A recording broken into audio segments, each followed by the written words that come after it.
안녕하세요, 하루입니다. 커피 중에 커피는 남이 타주는 커피, 밥 중에 밥은 남이 해주는 밥. 그렇다면 책 중에 책은 남이 읽어주는 책일까요? 읽었는데 기억이 안 나거나 안 읽었는데 읽은 것 같은 책, 그리고 나만 빼고 책 좀 읽는다 싶은 사람들은 다 읽은 것 같은 책을 대신 읽고 정리해드립니다. 저도 이번 기회로 좋은 책을 다시 읽거나 새롭게 접하게 될 수 있을 것 같아서 무척 설레고요. 거기에 더해 누군가 한 분이라도 제 소개로 책을 읽어보고 싶은 마음이 드신다면 더없이 기쁠 것 같습니다. 참고로 책 선정 기준은 대중 없고요. 감상도 지극히 개인적인 것이다 보니 공감하시지 못할 수도 있으실 겁니다. 그냥 가볍게 변방의 A씨는 이렇게 생각하는구나 정도로 이해해 주시면 좋을 것 같고요. 혹시 이 책 좀 대신 읽어주세요 하는 책 있으시면 댓글로 알려주시면 참고하겠습니다. 이러한 테마로 컨텐츠를 만들어야지 하는 순간부터 떠오른 책이 있습니다. 바로 이 책입니다. 짠! 제레드 다이아몬드의 총균쇠. 가히 이 분야 갑이라고 해도 과언이 아닐까요? 대체 이 책이 뭐길래 이렇게도 많은 사람들이 거론하고 또 많은 책에 인용이 되고 있는 걸까요? 오늘은 무기 역사로 오해하기 쉬운 책 총균쇠를 대신 읽어드리겠습니다. 총균쇠. 앞서 무기의 역사가 아니냐고 한 건 부끄럽게도 제 얘기입니다. 제가 그런 줄 알았어요. 총으로 싸우다가 세균전을 치르고 쇠는 모르겠다. 아무튼 이런 식으로 생각했는데 완전 아니라고 할 수는 없지만 이 책의 맥락과는 전혀 상관없는 추론이었고요. 이 책은 인류 문명사에 관한 책입니다. 스케일이 어마어마하죠. 인류의 문명이라니. 책 두께가 이만한 게 오히려 다행이라는 생각이 들 정도입니다. 우리가 인류라고 불리기 전인, 그러니까 호모 사피엔스 이전부터 지금에 이르기까지의 이야기가 다 담겨 있으니 이 정도면 가성비 있는 분량이다 생각하실 수 있지 않을까요? 위안이 좀 되시나요? 총균쇠. 이 책은 미국의 교수 제레드 다이아몬드의 대표 저서입니다. 무엇을 전공한 교수냐, 무엇을 가르치는 교수냐를 좀 더 파고들면 이 사람 뭐지 싶으실 수도 있겠습니다. 일단 하버드에서 역사를 전공했고 케임브리지 대학교에서 생리학으로 박사 학위를 취득했다고 합니다. 현재는 지리학 교수로 학생들을 가르치고 있고 또 총균쇠를 읽다 보면 조류를 비롯한 생태를 연구하는 모습이 등장하기도 합니다. 그야말로 전방위적인 학식을 갖추신 분이라는 건데 이 정도는 되어야 그 긴 인류 문명에 대해 글을 쓸 수 있는 거구나 싶어집니다. 제레드 다이아몬드 교수, 편의상 제 교수님이라고 할게요. 이 제 교수님이 뉴기니 지역에서 생태를 연구하던 당시에 그곳의 정치가 얄리라는 사람으로부터 이런 질문을 받게 됩니다. 당신네 백인들은 그렇게 많은 화물들을 발전시켜 뉴기니까지 가져왔는데 어째서 우리 흑인들은 그런 화물들을 만들지 못한 겁니까? 제 교수님은 이 질문 앞에서 당황합니다. 이 질문은 몇 가지 자명해 보이는 답 사이에서 일치를 보지 못하고 한 분야에서 쉽게 답할 수 있는 것이 아니기 때문에 금기시 되기까지 하는 질문이었기 때문입니다. 이 질문을 제 수준에 맞게 고쳐보자면 이렇습니다. 이봐, 우리는 왜 늘 가난하고 너네는 왜 그렇게 늘 잘 살아? 그리고 그 말 속에 백인들이 발전시킨 화물이라는 게 바로 총균쇠로 대표되는 서양 문물인 셈이죠. 그 질문에 답하기 위해 그는 연구를 시작합니다. 그리고 이 책이 그에 대한 답이겠고요. 얄리로 대표되는 뉴기니인과 제 교수님으로 대표되는 서양인 사이의 격차는 어디서부터 시작이 된 걸까요? 교수님은 그 시작점을 찾기 위해서 문명이 싹트기 전까지 거슬러 올라갑니다. 그리고 결론부터 말씀드리자면 제 교수님은 그 차이의 핵심에는 환경이 있다고 보고 있습니다.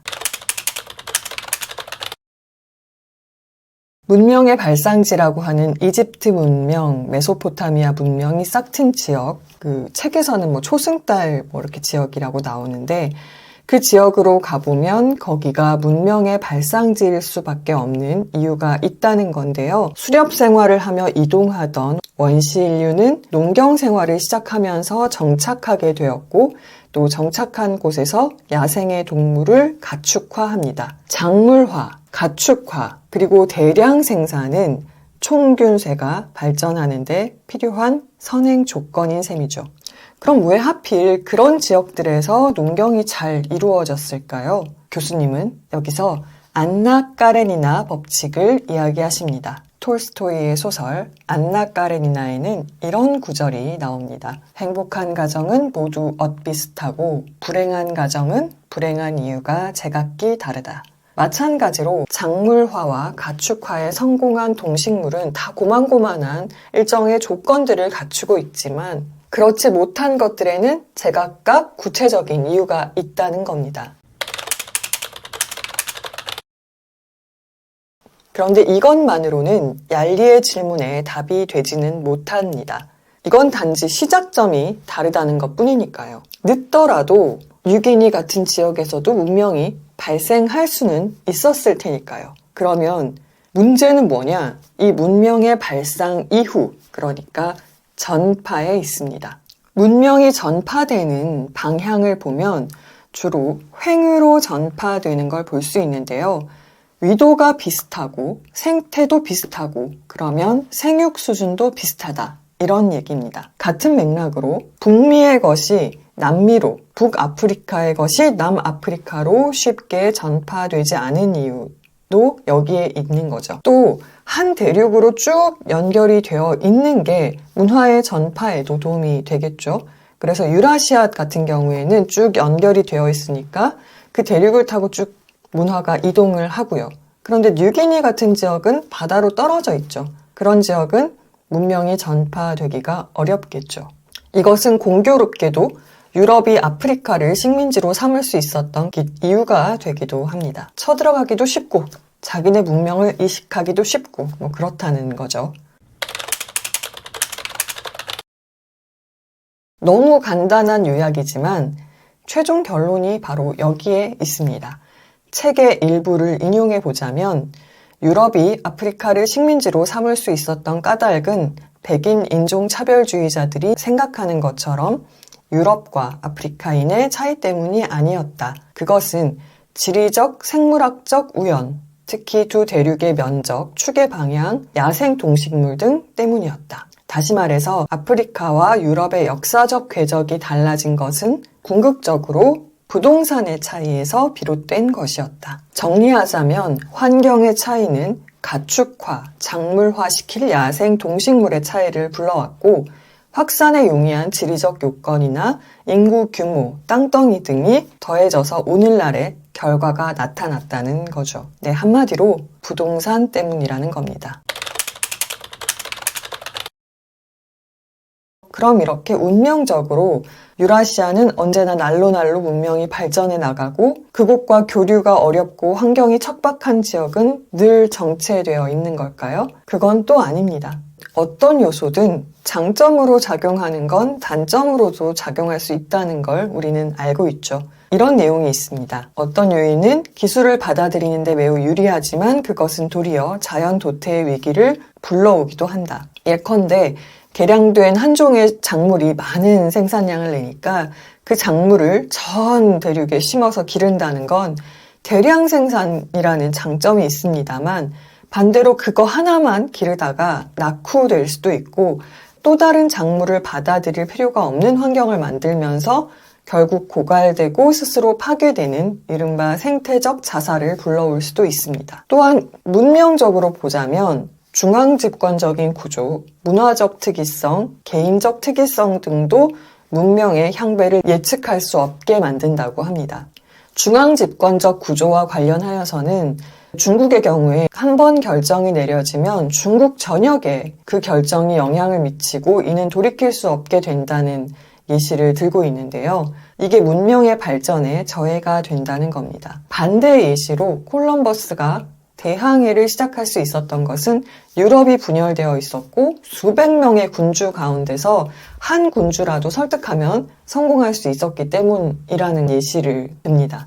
결국 중앙집권적 구조는 역동적으로 움직이는 문명사회의 역설적 의미의 변수라고 할 수 있겠습니다. 또한 문화적 특이성은 이와 관련해서 쿼터 자판기를 예로 들었습니다. 이게 왜 모두가 쓰고 있는 게 되어버린 것인가 라고 했을 때 그 초기 타자기가 생길 때는 쿼터 자판기 말고도 여러 종류의 타자기가 있었는데 그것들보다 미국 환경에 더 유리할 것도 없는 쿼터 자판기가 선택된 까닭은 초기의 타자기의 구조, 판매 정책, 타자 학원 선생의 결정 등 우리가 예측할 수 없는, 그러니까 타자기 그 자체의 속성이 아닌 것들로부터 결정되었고 또 한 번 그렇게 결정된 다음에는 확고하게 뿌리를 내렸다고 하는데 이걸 선택할 당시의 그런 어떤 문화적 환경도 문명사회의 변수로 작용한다고 볼 수 있겠습니다. 마지막으로 그 개인의 특이성은 더 길게 설명하지 않아도 될 것 같은데요. 예시로 든 사람이 히틀러이기 때문입니다. 그 한 사람이 등장함으로써 그 뒤로는 아무튼 문명사회의 발전도의 차이는 결국 부동산, 환경적인 부분에서 기인하지만 반드시 그러한 것만은 아니고 그 사회의 의사결정 방식이나 상황, 그리고 어떤 유별난 인물, 이런 것들에 영향을 받기도 한다 정도로 이 책을 정리할 수 있겠습니다. 결국 이 책의 결론은 겸손합시다가 아닐까 싶습니다. 지금 내가 이만큼 사는 것도 지금 이 땅에 자리 잡았기 때문이고 이 시기에 태어났기 때문이고 지금 우리나라 상황이 이러하기 때문이니까요. 내가 한 게 하나도 없다, 이런 운명론적인 얘기를 하는 게 아니라 내가 뭔가를 할 수 있는 환경에 있기 때문에 그 무언가를 할 수 있는 것일 뿐이다. 그러니까 그 환경에 감사하고 겸손하자라는 거죠. 한편으로는 경계해야 할 것 같습니다. 바로 변수 때문이죠. 함부로 미래를 예측해서도 안 되고 우리가 언제까지 지금 누리고 있는 것들을 계속 누릴 수 있을 거라고 안심해도 곤란할 것 같습니다. 항상 경계하고 더 나은 방향으로 나아가기 위해 정진해야겠습니다. 그러나 무엇보다도 저는 이 책을 읽고 제 교수님의 엄청난 지식과 사고와 통찰 앞에 겸손해지더라고요. 시간이라는 그 역사라는 시실과 아프리카 대륙부터 아메리카 대륙까지, 유럽부터 폴리네시아까지 이 엄청나게 방대한 대륙을 날실로 엮어내는 걸 따라가기도 벅찬데 어떻게 이렇게 많은 자료로 사고하고 이렇게 명쾌하게 결론을 지으실 수 있는지, 한낱 저의 그 습자지 같은 지식과 사고에 한없이 쪼그라들면서 또 겸손해야겠다라는 생각이 듭니다. 이렇게 방대한 양의 책을 이렇게 짧은 시간에 정리해도 되는 걸까라는 걱정이 들긴 하지만 그래도 요 정도만 알면 어디 가서 총균세? 그거 전쟁 얘기 아니야? 무기 얘기 아니야? 라고 얘기하는 그런 우를 범할 일은 없을 것 같습니다. 남이 대신 읽어주는 책 총균세였습니다. 그럼 전 또 다음에 찾아뵙겠습니다. 다음에 봬요.